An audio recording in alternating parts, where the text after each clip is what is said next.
Oke, assalamualaikum warahmatullahi wabarakatuh. Ya, eh, kali ini kita akan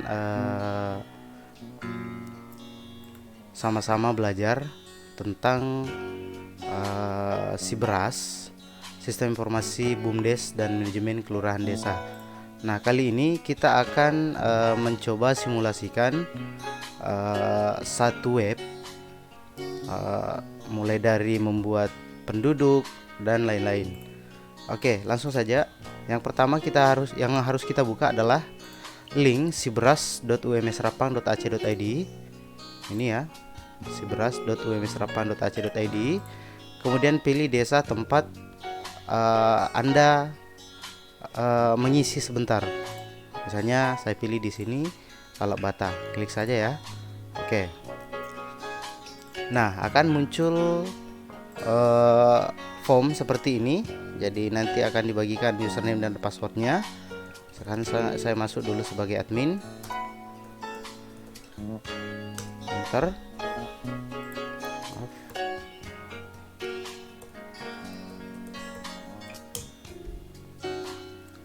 Ya, ini ya tampilannya. Nah, yang akan kita pelajari di sini yang pertama adalah info kelurahan. Info kelurahan di sini ada identitas kelurahan atau desa, ada wilayah administratif dan pemerintahan kelurahan. Nah, yang pertama kita isi dulu dan lengkapi identitas kelurahan.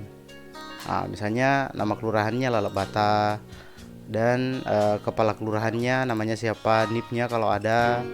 Otomatis kalau kepala desa tidak ada ya. Jadi cukup kasih tanda gini saja. Ya, terus alamat kantor, email dan lain-lain. Nah, setelah itu bisa klik simpan. Tapi ini di sini saya tidak simpan ya, karena ada perubahan. Ya. Oh, boleh ya. Saya simpan. Simpan. Nah, data berhasil disimpan. Next, berikutnya wilayah administratif. Nah, wilayah administratif di sini meliputi dusun atau lingkungan. Kalau di kelurahan lingkungan, kalau di desa itu dusun, terus RT, RW dan kakaknya. Jadi di sini bisa langsung misalnya ada tambahan dusun, klik tambah dusun, terus nama dusunnya apa atau nama lingkungannya apa, misalnya dusun 1. Nah, terus nik atau nama kepala lingkungannya siapa. Nah, berdasarkan data nik yang kepala dusun miliki atau namanya ya, misalnya ini. Nah, ini ya. Nah, sisa diklik, kemudian simpan. Tapi di sini saya tidak tambahkan, gitu ya. Oke, saya batal. Terus, nah di sini biasa yang paling susah diatur karena di sini menyangkut masalah RW, RT. Kita lihat ya. Untuk menambah subnya, sub wilayahnya, klik di sini, rincian sub wilayah. Nah, di sini ada tombol tambah RW. Jadi RW dulu yang ditambah. Misalnya saya tambah di sini RW 4 ya, misalnya. RW misalnya 004. Simpan. Nah, terus ini yang kita bikin tadi. Nah, terus RW kita bisa tambah lagi. Ini ya, rincian sub wilayah RW. Klik lagi, itu untuk menambah RT-nya. Tambah misalnya RW 1 RW 4 tadi yang kita bikin, terus RT 1. Ya kan? Itu yang biasa bikin kita pusing karena ke bawahnya itu. Misalnya RW 1, RT 1, terus RW 1, RT 2, begitu dan seterusnya. Jadi ini bisa saja banyak nanti. Oke, kita hapus dulu ini ya, karena ini yang real. Oke, selesai di sini kita masuk ke pemerintahan kelurahan. Nah, di sini kita masukkan semua aparat pemerintah kelurahan atau desa beserta dengan staf-stafnya. Jadi dilengkapi ya. dilengkapi. Caranya tambah pemerintahan desa atau kelurahan. Nah, di sini ada dua pilihan. Dari database penduduk, maksudnya kepala desa itu berada di desa tersebut. Maksudnya di database-nya nama kepala desa ada. Kepala desa adalah warga tetap desa, misalnya Lalok Bata ini. Nah, tapi bisa juga misalnya lurah, biasanya lurah ya, yang bukan warga negara maksudnya. Biasanya lurah itu kadang dari desa kelurahan lain atau desa lain. Nah, di sini tidak terdata. Kemudian diisi manual. Sini ya. Sini diisi manual. Terus simpan. Oke ya. Oke, saya kira cukup untuk pengantar untuk info kelurahan. Terus masuk ke kependudukan. Nah, ini yang penting. Masuk ke kependudukan. Di sini ada menu penduduk, ada menu keluarga, ada rumah tangga, kelompok, data suplemen, calon pemilih. Nah, yang harus kita perhatikan dulu di sini adalah penduduk dengan keluarga. Penduduk dengan keluarga. Jadi, kalau hanya ingin menambah penduduk tapi sudah ada kakaknya, kita masuk di penduduk. Ini ya, istilahnya menambah anggota keluarga di sebuah kakak yang sudah ada. Itu maksudnya. Tetapi apabila kakak baru atau kakaknya memang belum ada, usahakan di keluarga ini. Oke, kita coba tambah. Misalnya tambah kakak baru, tambah penduduk baru. Artinya penduduk belum ada datanya juga di dalam sini. Biasa beda kalau misalnya penduduk yang sudah ada, maksudnya sudah pecah kakak. Oke, kita coba tambah dulu, tambah penduduk baru. Nah, akan tampil seperti ini ya. Tuliskan nomor kakaknya. Misalnya 1, 2, 3, 4, 6, 7, 8, 9, 10, 11, 12, 13, 14, 15, 16 digit ya. Oke, nicknya. Terus nama lengkapnya siapa misalnya. Nama lengkap. Ini untuk kepala keluarga ya. Nah, terus pilih KTP elektronik. Ya, apabila dia sudah punya. Kalau belum ada ya belum. Oke, kita contohkan ada status rekam, ya, card print, apalah sudah terprint. Berikutnya, pilih hubungan keluarga. Nah, di sini adalah kepala keluarga karena ini yang pertama kita input. Terus jenis kelamin, misalnya dia laki-laki atau perempuan ya silahkan. Oke, klik laki-laki. Terus agama, misalnya Islam. Penduduk tetap, ya, penduduk tetap. Terus ini nomor akta kelahiran boleh diisi kalau ada, tetapi tanggal lahir itu wajib diisi. Ya, misalnya ini. Terus jenis kelamin, jenis kelahiran tunggal, kembar 2, kembar 3 atau 4. Ini kan bisa ditanyakan ya. Misalnya tunggal. Terus berat lahir kalau ada diisi, kalau tidak ada ya cukup isi begini saja. Ya. Terus tempat lahir ini wajib. Misalnya tempat lahir. Waktu kelahiran boleh diisi boleh tidak. Maksudnya kalau dia ingat ya silakan. Panjang lahir, tempat dilahirkan misalnya di mana, di rumah sakit, kalau dia ingat. Next, pendidikan dan pekerjaan. Pendidikan dalam KK, ingat beda ya. Pendidikan dalam KK. Di sini kita harus lihat pendidikan dalam KK, pendidikan yang tertera di dalam KK-nya. Walaupun misalnya dia sudah S1, tetapi yang tercatat di KK-nya dia masih SLTA, klik SLTA di sini. Terus pendidikan sedang ditempuh. Maksudnya pendidikan yang sementara dijalani sekarang. Misalnya kalau dia lanjut sekolah, otomatis kan tidak mungkin SLTA, pasti S1 sederajat. satu jenjang di atas dari pendidikan dalam KK. Terus pekerjaan, ya kita bisa tanya, sudah banyak saya kira pekerjaan di sini, misalnya pegawai. Terus yang penting berikutnya adalah status warga negara. Ini harus diisi ya, diisi. Misalnya di sini WNI. Kalau dia WNA, wajib menyantumkan nomor paspor. Oke, berikutnya nama orang tua. Ini wajib ya sebenarnya. Nama orang tua laki-laki. Nah, terus nama ibu. Mohon maaf. Ini nicknya ya, nicknya. Kalau ada, kalau tidak ada biasa tidak ada ya. Ini saja. Tapi usahakan ada. Nah, di samping sini ada nama ayah. Terus di sini nama ibu. Oke, nama ibu ya. Berikutnya alamat KK. Nah, alamat yang tercatat di KK. Ya, silakan misalnya ditulis jalan alamat KK ya. Terus ini tadi berhubungan dengan lingkungan atau dusun.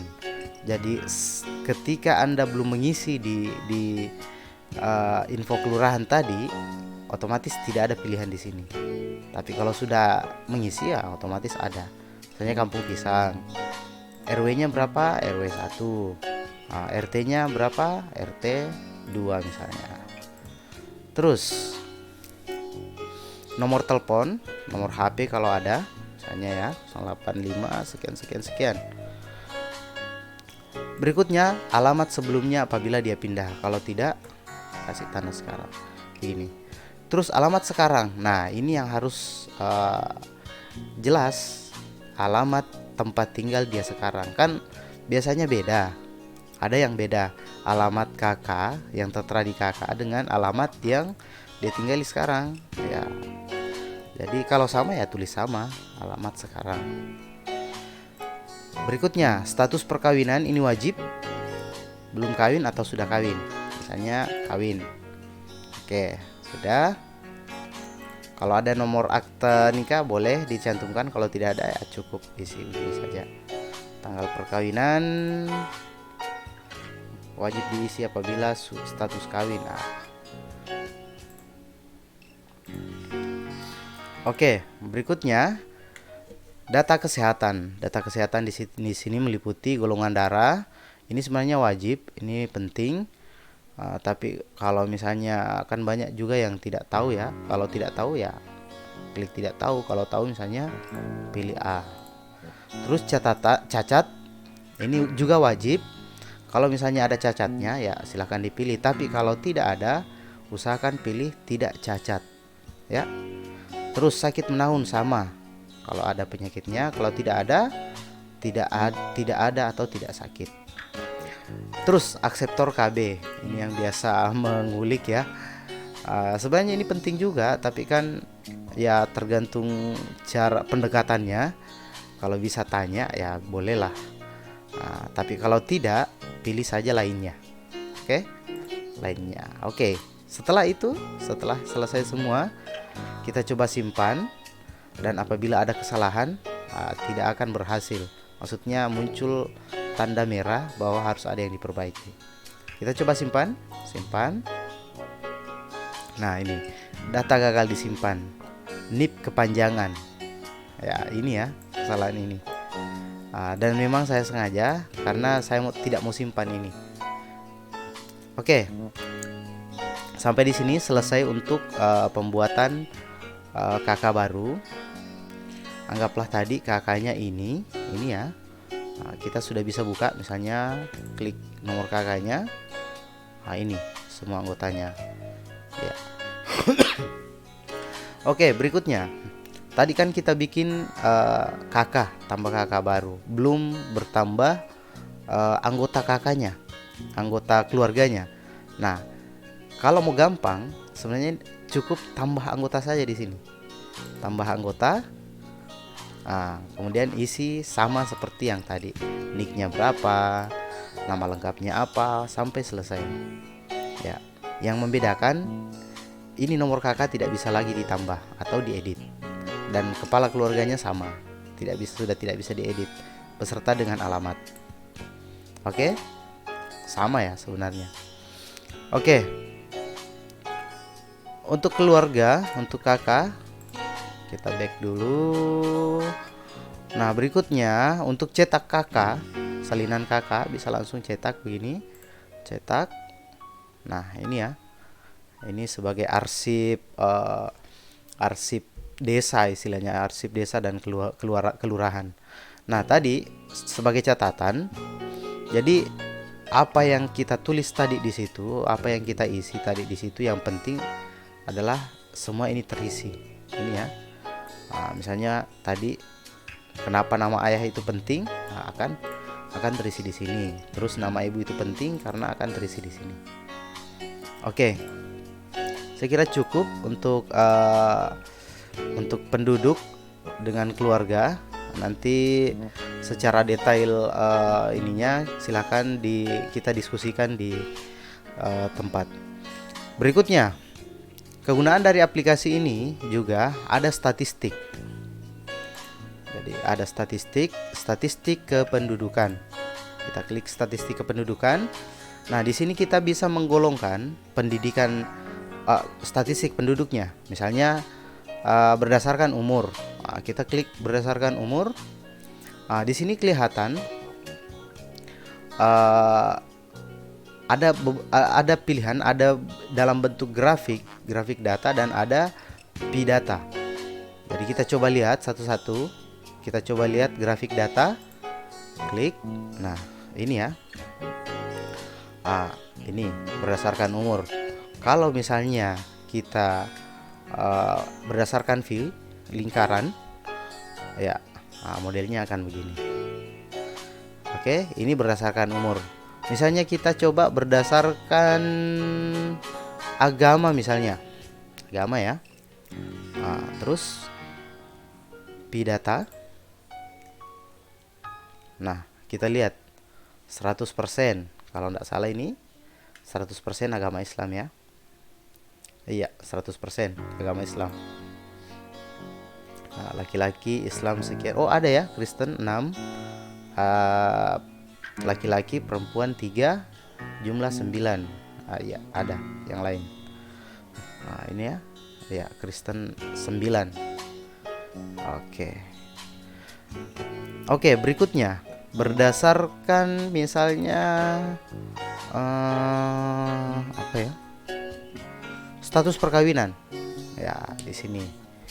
Oke, kita lihat pi data. Nah, akan kelihatan di sini.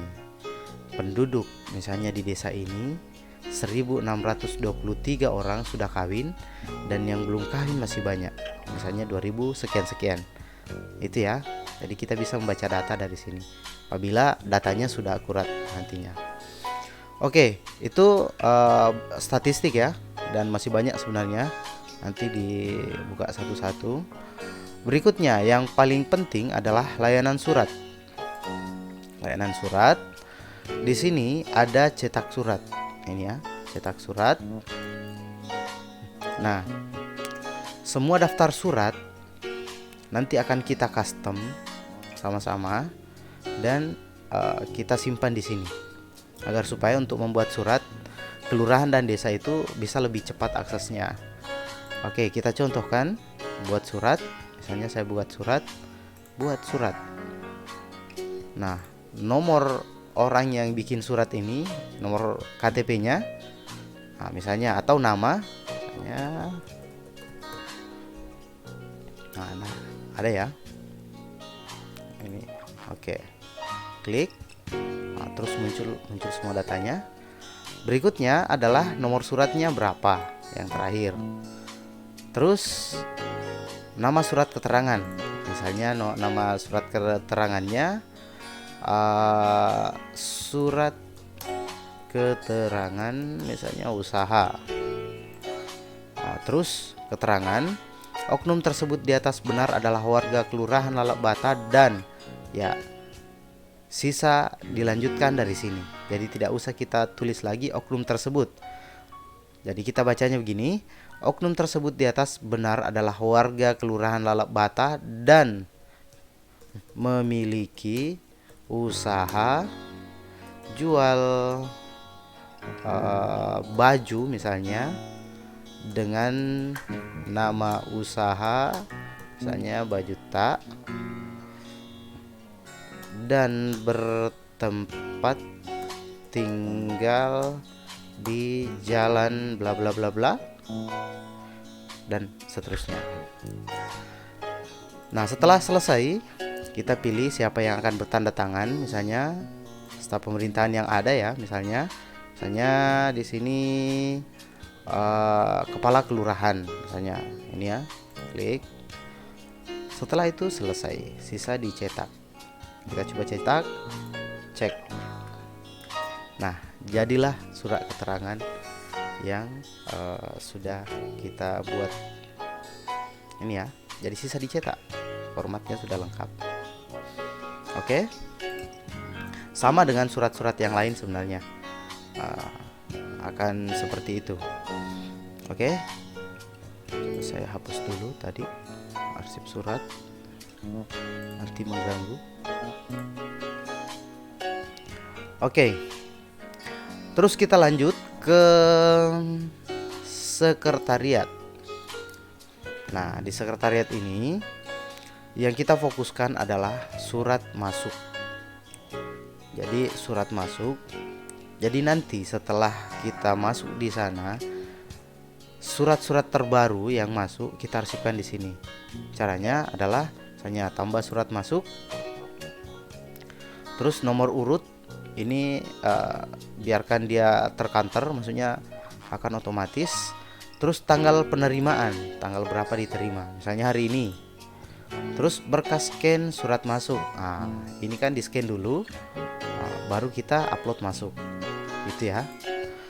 Terus kode klasifikasi surat. Nah, di sini nanti ada kode klasifikasinya. Misalnya suratnya dia kode klasifikasinya misalnya pengumuman. Nah, nanti akan ada. Kita yang akan buat sendiri nanti di sini. Terus nomor suratnya sesuai nomor surat yang diterima, yang masuk. Tanggal suratnya sesuai, pengirimnya misalnya apa, sekda misalnya, Sidrap. Terus isi singkat perihal, maksudnya tujuan suratnya itu secara singkat apa, misalnya pengumuman.